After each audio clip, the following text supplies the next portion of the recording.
Kaixo, guain bata ataza esplikatukoet, bale?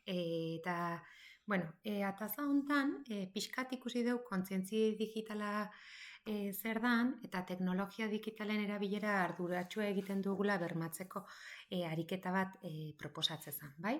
Orduan, esplikatukoet pixka nola justifikatukoeten eta nondik noa ibili nahi zen.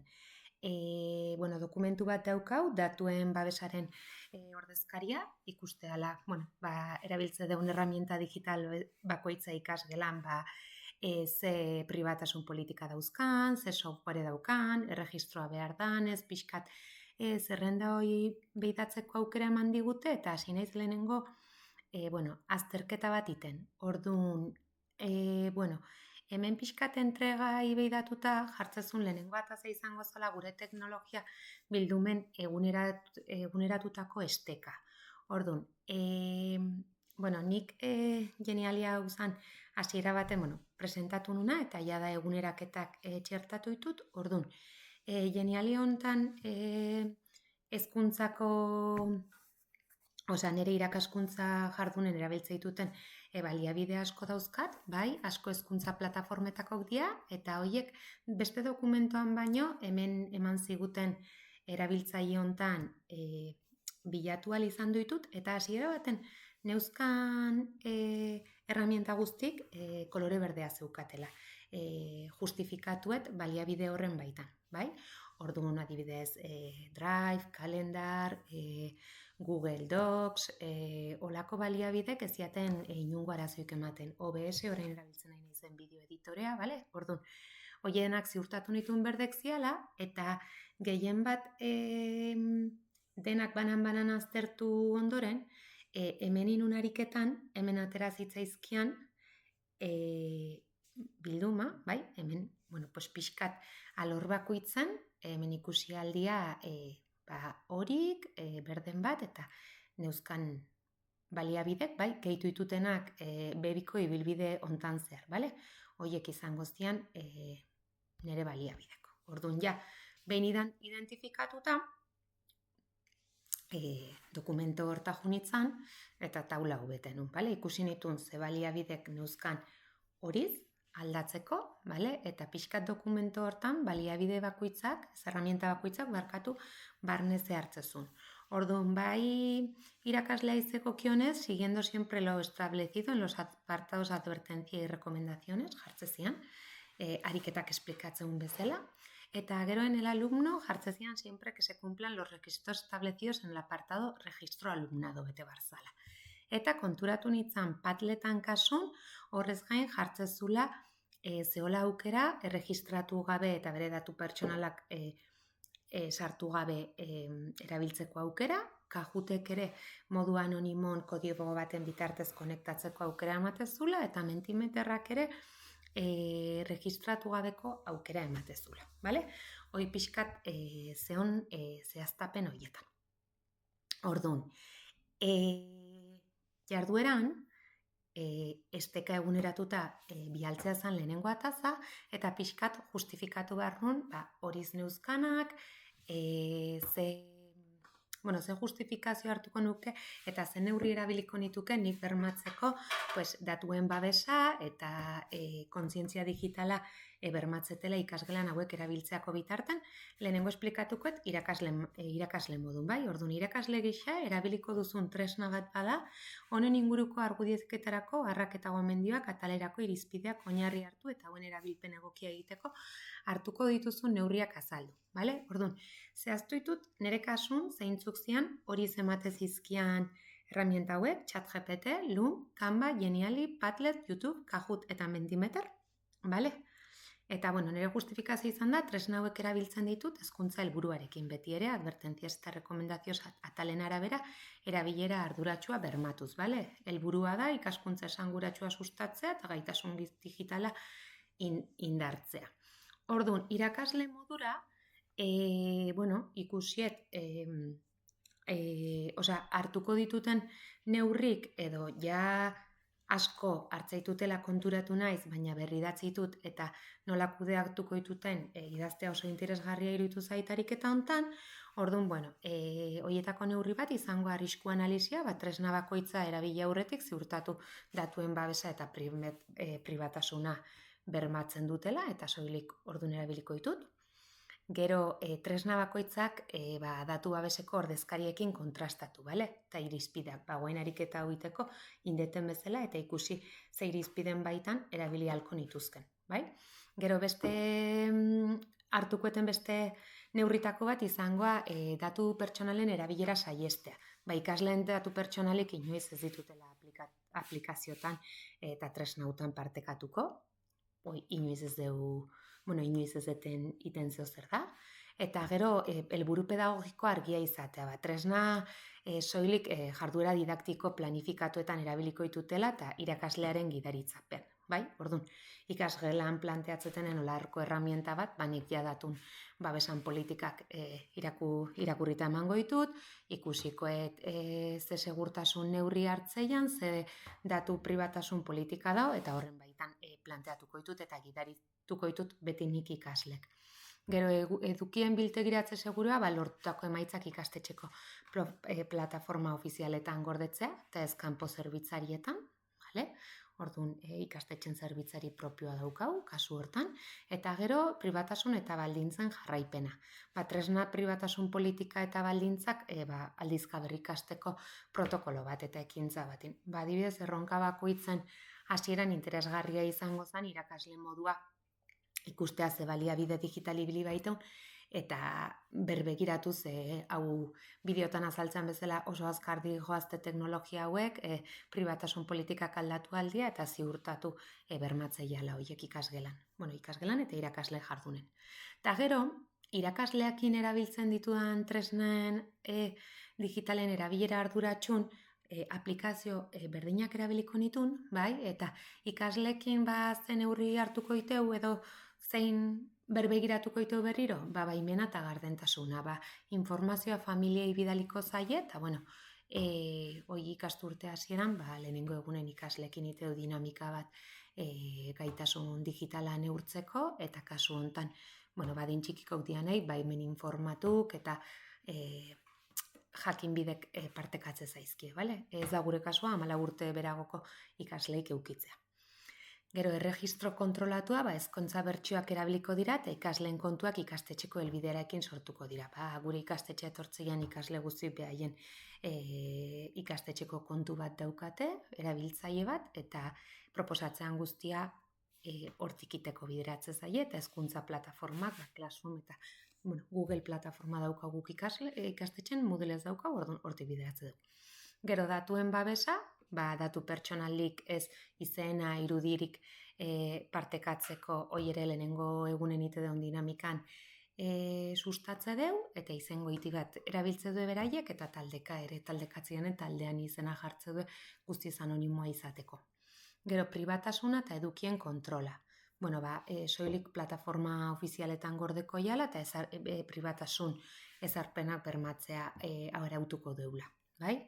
Gero, formakuntza eta kontzientzia digitala, tresna bakoitzaren erabileran aurretik noski, irakasleak erabilera bideratzeu, eta gero esan detena, daukau ikasturtea hasieran ja erronka bat planteatuta baliabide digitalak erabili, kontraseina seguruak, ikastetxeko kontua, segurtasunak daukan garrantzia sustatze deu, eta bertan erabilera arduratsuari inguruko saioak bideratze iteu. Datuak ezabatzua, baita dinamika horren daukau ikasleak egin beharreko ekintzak diala, saioak irikita inoiz ez utzi, beti itxik, atxetak kukiak ezabatzeko jarraibidek laguntzei ematen, deskargatu dago dokumentoak artxibok ordenadoretik ezabatzea behaien ardura izan bardu, baina hortan errepikatze deu eta gero pasaitzak ez gordetzea inoiz. Ordenagailu horiek jende askon eskutan daude. Eta gero datuen babeseko ordizkariarekin kontrastatu. Legea betetzean, arriskuak aurre ikusi eta saiesten lagundu eta gardentasuna eta konfiantza handitzeko beti dokumentu horrekin elkarlanen egon. Orduan, nik nire kasun, oain nahiet proposatu tresna hauek, ia guztik kenduta bat erabakiet mantentzea, ze nik bai irakasle bezala eta ikaslekin elkarlanen iteko bai daukatela konpromesua arau hauek betetzeko. Orduan, hori bermatzean bitarten, datu pribatasuna eta bermatze bat erabilia aldiala ulertzen da. Bai? Orduan, guain esplikatuko eta ez ChatGPTen kasun, bai, erabilera didaktiko eta planifikatutako jardueretan soilik erabiltzet, beti eta ChatGPTen inoiz ez naiz erregistratzen, adibidez, bai? Beti bertsio libren lanitet, eta ikasleekin, baimen idatzia eta datu pertsonali gabe erabiltzeko ere bideratuko genieke ikasgelan erabiltzetuenen plataforma uitea, bale? Gero alternatibak jarritut, baina nahi kasu hontan baliabide hau asko gustatzen zait, eta berezikin ere irakasle jardunen errubrikak eta edukiak sortzeak honeta lagungarri zait. Gero lumen kasua, hemen jarri eta OBS-gatik ordezkatuko dut, ze lum izan da herramienta bat B bat aburutzeko erabilietela, bestelan ere irakasle jardunen ez erabili, gaina 5 minutuko epe muga dauka, orduan ordenagailu pertsonala ona daukatelako bermatzeit OBS erabiltzea. Egia ikastetxeko ekipotan bebia aurrea ateratzeko zailtasunak eukiko nitukela. Bai? Ez dauzkatelako bideo reproduktorek eta programa horiek eta memoriak hain aurreratuko. Bai? Orduan, irakasle bezala alare lumen kasun izango zen grabatzeko esteka pribatu bidez partekatzea eta ikasleekin ez irudirik parteakatzea izango zen. Vale? Erabili beharko balukete. Vale? Baina alare beste bideo editore batzuk eta beste alternatiba batzuk beti emateiteu. CapCut, Viva Video, behaiek erabiltzeko. Gero, Kanban kasun, beti diseinuak egiteko erabiltzet, baina hezkuntzako bertsio erabiltzet, eta irudi pertsonali gabe, eta ikaslekin hezkuntzako bertsioan erregistratuta erabiliko genuke eta jabetza intelektuala lantzen da. Orduan, egia esan PowerPointa ere erabili halko lukete, baina Canvak egia da aukera asko emateizkie, bisuala da eta aurkezpen eta infografia oso politiak egiten aldituztela.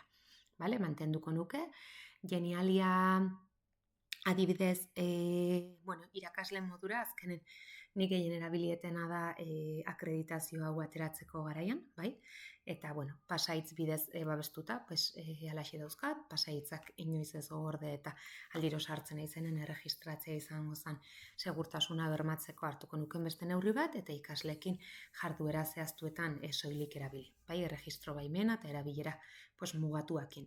Egia da ikaslei adiez konplexutasun pixka daukala herramienta honek eta gehienetan naiz da bideratu eta esplikatu dieten, zenei asko gustatu zait herramienta hori erabiltza, ez dutela gure kasu nahi beste erabiltzen. Vale?